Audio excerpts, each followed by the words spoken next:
それどうも。まだ少し肌寒いんで鍋が美味しい季節であろうことから、今回はピエンロー鍋を作っていきます。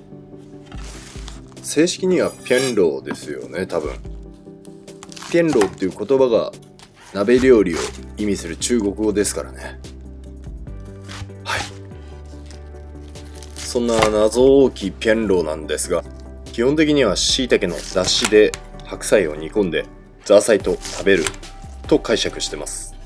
あとは鶏肉や豚肉、好みによって入れるかなりシンプルな鍋料理ですね。白菜は芯と葉っぱで、本来であれば火入れの具合っていうのは変わってくるんですけど、鍋料理ですから今回は一緒にしておきます。一口で口に運べるようなサイズ感で意識して切り分けましょう。今回の鍋料理の味の骨格になる干し椎茸です。だいたい干し椎茸の重さに対して20倍ぐらいの量の水で戻してるんですけど、これはもちろんお好みによって変えてください。目分量で浸るぐらいの水でもいいですし、結構薄めにしたい方はたっぷりのお水注いで戻しましょう。塊の椎茸なんで一晩戻しました。2、3時間で早めに戻したいという方は、スライスされた、あらかじめスライスですね、された干し椎茸をチョイスしましょう。だいたい今回の分量で椎茸は10個から12個ぐらいは戻して、それで刻んで具材としても使います。お待ちかね、ザーサイ。これなくしてピエンローは語れないのかもしれないです。このサイズで言ったら一瓶丸々使います。ただですよ、ザーサイ入れれば入れるだけ美味しいと思ったんですよ、個人的には。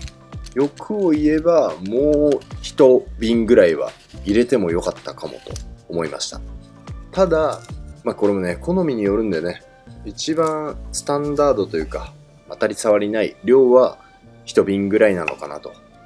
そして生姜もたっぷりと加えます。ポリポリ食えるぐらい、これ食って体が温まるぐらいの厚みにしました。量としては 50g ぐらいですかね。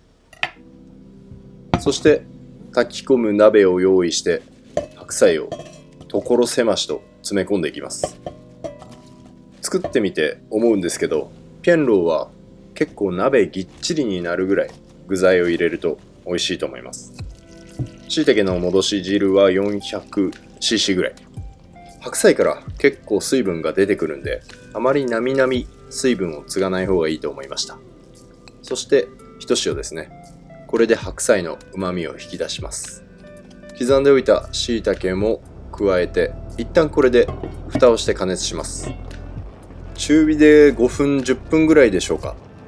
蓋を開けてザーサイを加えていきます。このあまり水分が泳いでない感じが個人的には好きで、これぐらいがいいです。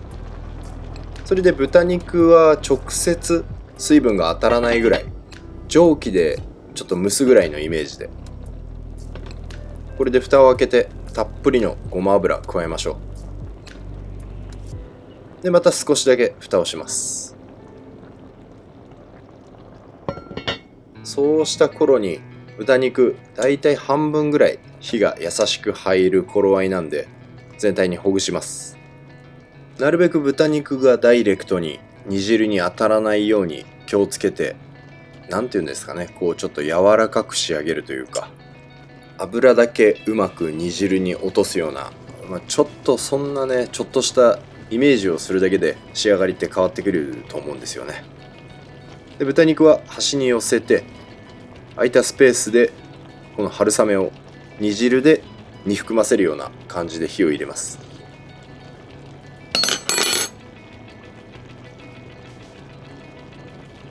よし。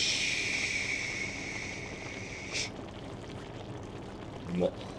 ちょっと醤油入れるか。少しだけ醤油をアレンジで入れてますけど、あまり一般的には入れないんじゃないですかね。でもね、ちょっと入れると美味しいんですよ。これがまたね、春雨に味が乗っかって飽きない味になります。さあ、そしてもう仕上げ近いんですけど、ピエンローをよそう時の小皿のタレを作っておきます。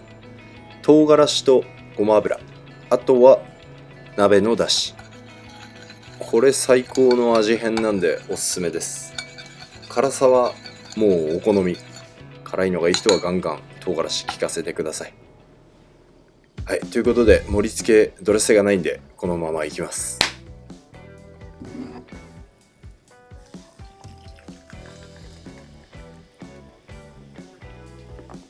う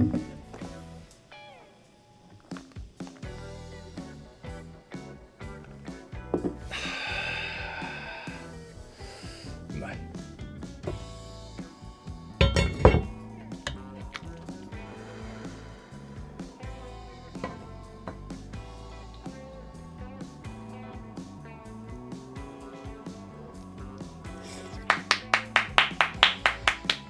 めちゃくちゃうまい。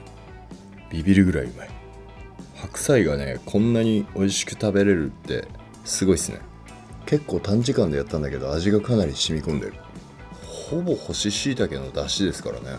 すごいよな。ザーサイってこんなうまいんだ。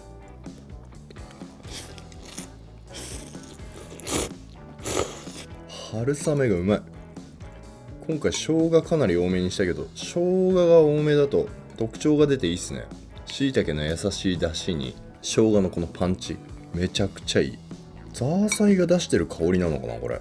椎茸の出汁との相性抜群にいいっすね。いや味優しいけど旨味はしっかり感じるんだよな。力強い旨味が。最後にこう入れた自分用のタレ、一味唐辛子とごま油、めちゃくちゃうまい。